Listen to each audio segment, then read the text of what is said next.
E aí, tudo bem? Seja bem-vindo ao primeiro podcast do Brasil Baobá. Hoje nós vamos falar sobre a chegada dos portugueses ao Brasil. Mas antes de começar, não se esqueça de seguir as nossas redes sociais. Você pode nos encontrar no Facebook Brasil Baobá e no Instagram Brasil_Baobá. Bem, agora vamos começar. No dia 9 de março de 1500, partiu de Lisboa uma expedição marítima liderada por Pedro Álvares Cabral e que chegou acidentalmente ao Brasil no dia 22 de abril do mesmo ano.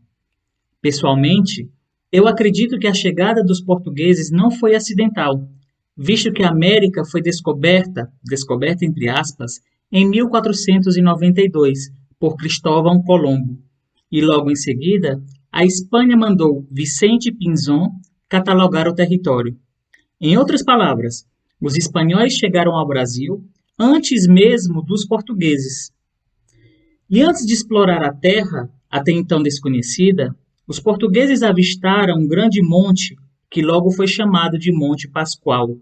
E essa terra foi chamada de Terra de Vera Cruz. Vale destacar que a terra já estava sendo ocupada pelos povos originários e que se chamava Pindorama. Reitero que os portugueses não chegaram ao Brasil por acaso. Eles vieram tomar posse do território conforme estabelecido no Tratado de Tordesilhas, de 1492, com a Espanha. E naquela época, os portugueses eram pioneiros na expansão marítima por dois grandes motivos. Número 1.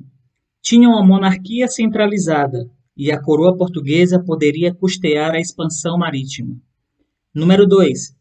Aprenderam as técnicas de navegação com os italianos, principalmente com os genoveses. E, além disso, Portugal se encontra em uma posição geográfica favorável para a descoberta de novas terras.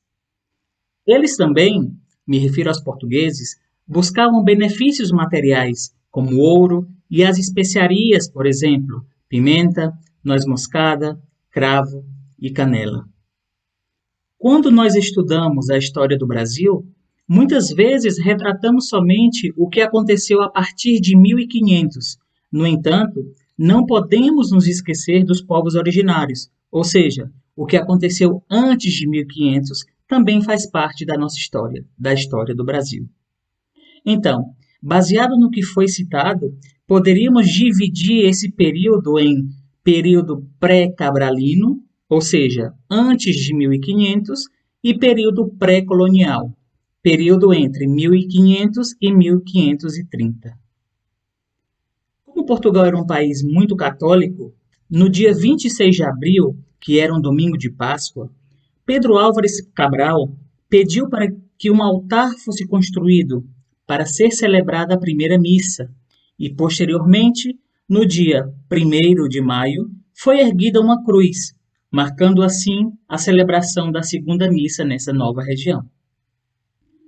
Você deve estar se perguntando como foi a interação entre os portugueses e os povos originários, não é mesmo?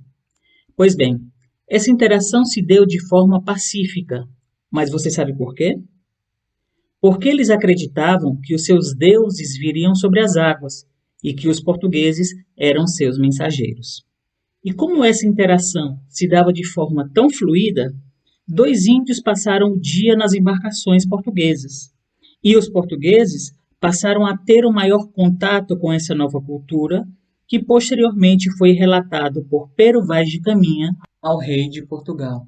Durante o período pré-colonial, ou seja, de 1500 a 1530, outros países invadiram o território para levar as riquezas da região, como o pau-brasil, por exemplo, que servia para construir navios e casas. A prática do escambo também era muito comum naquela época. Os portugueses davam objetos de pouco valor em troca de mão de obra e riquezas naturais.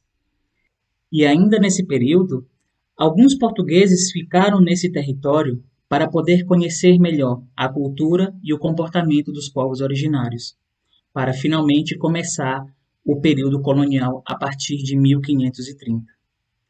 E já nesse ano, começa mais uma etapa na história do Brasil, que é o período colonial. Mas isso é tema para o nosso próximo podcast. Espero que você tenha gostado do tema de hoje. Não se esqueça de nos seguir nas redes sociais, tá bom? Até a próxima. Tchau.